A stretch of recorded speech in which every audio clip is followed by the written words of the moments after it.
let's move to the next option available to us in Analytics tab under the models section. So now we see after forecasting and trend lines, we see clusters over here.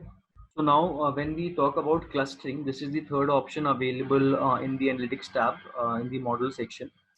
This clustering by definition, it basically is dividing the entire data points we have into a few group of data points in such a way that the points which are in the same group are similar to each other, and the points which are in different groups, they are dissimilar to each other. So basically clustering helps us divide the data points which we have in our data set into groups in such a way that the data points which are in the same group, they behave in a similar manner, and the data points which are in different group, they behave in different manners.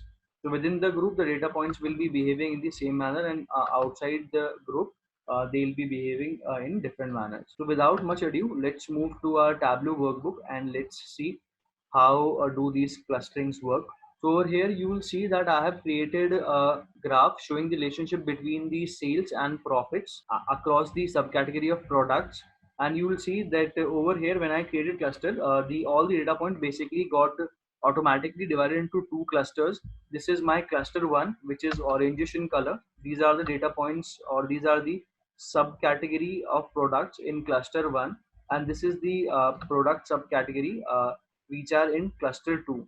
So if I ask about the difference between the two clusters, the products in this cluster one, they are the ones which are giving less of sales and less of profits, and the products in cluster 2, the blue color, they are the ones which are giving higher profits and are also sold higher. So if I would like to see the names of these subcategories, I can definitely see that. I'll place the subcategory on the labels. So from here I can see that the subcategory is giving me minimum profit and sales are these ones, the orangish ones, and the subcategory is giving me higher profits and sales are these bluish ones. So now let's see how to create these clusters using the analytics tab over here. So first of all, let me remove everything over here and let's create these clusters visualizations from scratch. So first of all, I'll try to plot the relationship between the sales and profits over here. So this is the sales and profit of the products sold in the superstore. We have initially we have been since all our videos we have used the superstore data set. So over here, I would like to see the profit and sales contribution by each subcategory. So I'll place the subcategory on the color. So now you can see that corresponding to each subcategory, I'll place this on the label. So corresponding to each subcategory, you can see the profit given by this subcategory and the total sales of the subcategory. So there are some subcategory of products like fasteners and supplies which are actually generating negative profits for me. So over fastener was still giving me positive profit, but supplies is giving me a negative profit. Even the bookcases are giving me a negative profit, that is a loss, and even tables have given losses. Now, if I would like to categorize these products into different categories, if I would like to cluster them in such a way that the products of similar kind are grouped in the same cluster and the products of different kinds are in different clusters. So for that, what I'll do, I'll go to the analytics tab. I'll directly click on clusters over here. The moment I click on cluster, it says that by do you want the number of cluster explicitly by the one you mentioned, or we can automatically also say so, or by if I by default they are converted automatically. So when I clicked on clusters, by default the Tableau engine converted the entire set of sub category of products into two clusters. That is cluster 1 and 2, you can see over here. Now if I would like to convert into 3 or 4 clusters, I can mention it as 3, or maybe I can mention it as 4 and do OK. So I'll see now that I've got 4 clusters, and when I remove this, you will see that I've got these 4 clusters over here. So the Tableau engine itself has converted the all the subcategory of products based on the sales and profit they have been contributed into 4 clusters. Now, if we observe each of these clusters, the chairs and phones are the ones which are giving us the maximum profit and they have maximum sales, and the tables, books, these are the ones which are giving us almost nil profit or even losses, and even their sales are low. Even the furniture and appliances are like this. But over here you will see that when I have explicitly done four clusters, then the data points are still, we cannot say that the data points in the same cluster are almost similar. Like over here, some of these data points are giving profits and some of them are giving losses, so we cannot say that this is an idle cluster. So let's remove the number of clusters which we had given initially explicitly.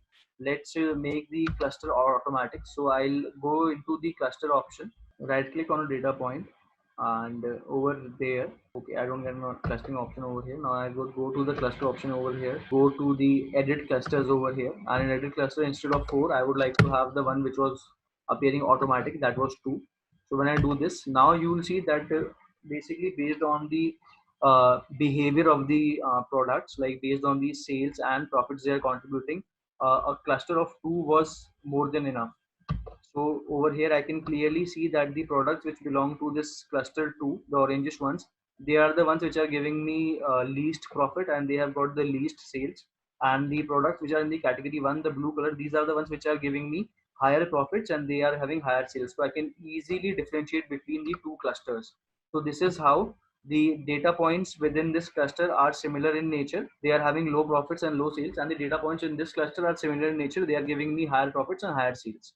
So this way you have created cluster using this cluster option available in the analytics tab of Tableau. Now, apart from editing the number of clusters, we can do other, we can see other stats also related to the clusters created over here.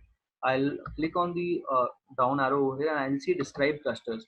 So this gives me an entire stat of the cluster. So there were total, if I would like to see the variables used in the clustering were two, profits and sales, and the level of detail was done using the subcategory of the products. And if I see, there have been two clusters in total, and the number of data points, that is the number of subcategory of the products, were 17.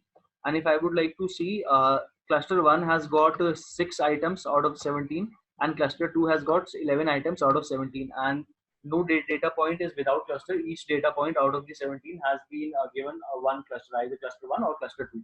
Both of all the data points have been assigned at least one cluster. And then over here, if I see that within the group, what is the difference between the data points, this is this, and in between the group, what is the difference.